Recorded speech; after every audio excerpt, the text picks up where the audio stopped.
Hi, so today's topic is around the capacity you have, and that capacity is being psychic. Now, how do I know that you're psychic? Well, that's because the majority of the population, somewhere between 65 and 95% of the population is psychic. And being psychic isn't like we see in movies where we can read other people's minds, though some people might. It's more that you're aware of the energies of other people. You're aware of their thoughts, their feelings, their emotions. But because we haven't had any training on that and how we receive them, they seem like they're our thoughts, our feelings, our emotions.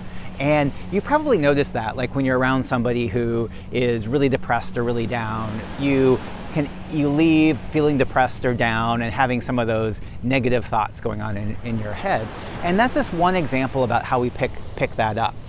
And so the part to play with is when we have these non-contributive thoughts or emotions going around is to ask, is this my thought?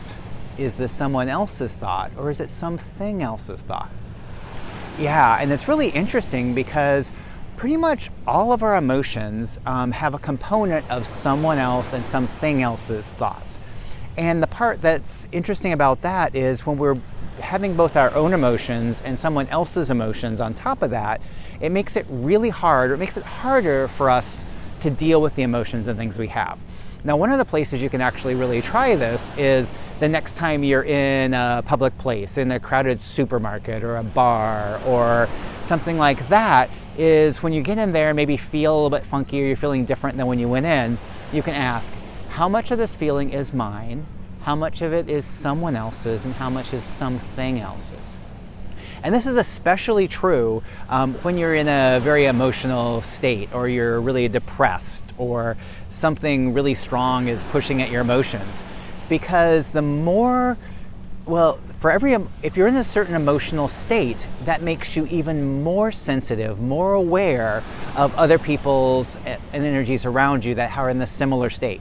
So basically, if you're having already an upset day and your emotional level's here, and you're picking up on other people's emotions, it can push you over the top into overwhelm. And by just asking, who do these emotions belong to? Is this my emotion? Is it someone else's emotion or something else's emotion? That allows you just to let that go.